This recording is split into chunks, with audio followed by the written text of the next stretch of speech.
Petro anawaandikia jumuiya ya Wakristo ambao walikuwa wamekata tamaa, zaidi jumuiya ya waamini ambao walikuwa Wayahudi, kwa sababu hekalu ya Yerusalemu ilikuwa imebomolewa.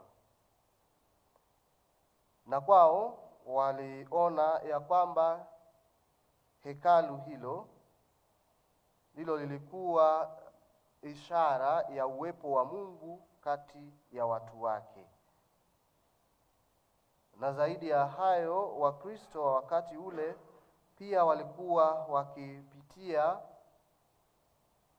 mateso makali. Walikuwa wakidhulumiwa. Kwa hivyo Petro anawaandikia barua ili kuwahimiza wapate kusimama imara, wapate kuwa na matumaini, wapate kumtazamia Yesu Kristo. Petro anawaalika waweze kuwa na imani thabiti kwa Yesu, na yeye awajenge kama hekalu la kiroho, ili waweze kuwekwa wakfu, kutakatifuzwa kwa ajili ya Mungu. Na ndiyo anasema Yesu awe jiwe la pembeni, jiwe kuu, na waumini wote wawe kama jiwe hai ama mawe hai, kwa ajili ya kulitukuza jina la Mwenyezi Mungu. Himizo hili ni la muhimu kwa wale watu ambao wanajisikia kwamba wako hoi, wanaojisikia kwamba uwepo wa Mungu u mbali na wao, na walikuwa wakijiuliza ikiwa Mungu yupo pamoja nao tena. Kwa hivyo kujengwa katika Kristo, kufanywa mawe yaliyo hai, kufanywa ukuhani wa kuweza kumtukuza Mwenyezi Mungu, ni jambo la kutia moyo.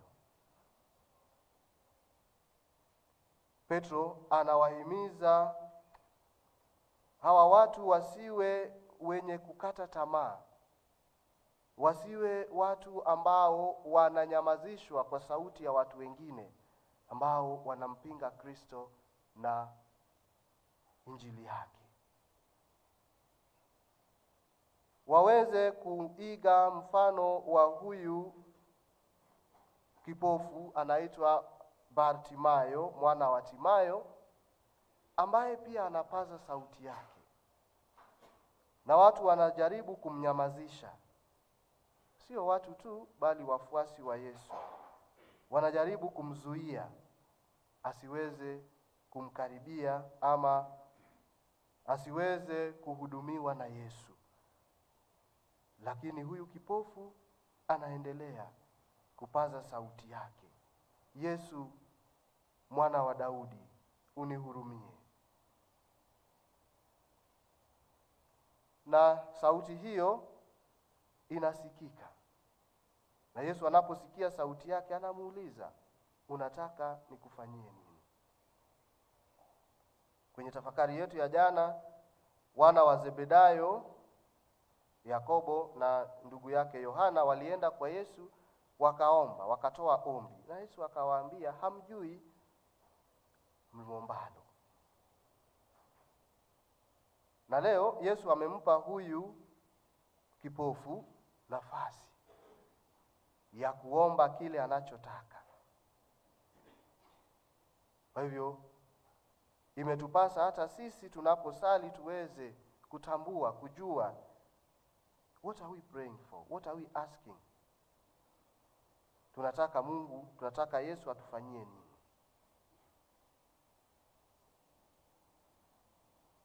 habari tunayopokea siku ya leo ni kwamba sisi ambao tumefanywa kuwa ukuhani mtakatifu, sisi ambao tumejengwa katika Kristo, kazi yetu ni kuweza kuwaalika watu, kuwakaribisha watu kwa Kristo. Sio kama hawa ambao wanamkataza Bartimayo asiweze kumfikia Yesu. Sisi tuweze kuwa daraja ya kuwavukisha watu waweze kumfikia Kristo. Tunaona kwamba Yesu amepuuza sauti ya hawa watu wanaomnyamazisha Bartimayo. Akawaambia, akawakemea na akamuita huyu kipofu mwenye hitaji kuja kwake. Ndugu zangu, tunaalikwa tuweze kushiriki kuongoza wengine kuweza kumfikia Kristo. Tunaalikwa tuweze kuwasaidia wengine katika safari hiyo kwa maneno yetu, kwa matendo yetu mema, ili waweze kumfikia Mungu, waweze kumpendeza Mungu, na kama huyu kipofu ambaye aliweza kuona, waweze kutembea.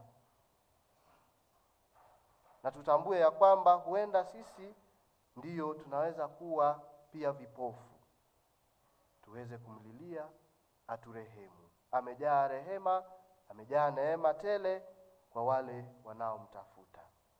Kwa hivyo basi, habari njema ni kwamba wito wetu wa Kikristo ni kusafiri pamoja, kutembea pamoja, ili tuweze kufika kwenye mwisho, pale ambapo tumealikwa kushiriki uzima wa milele.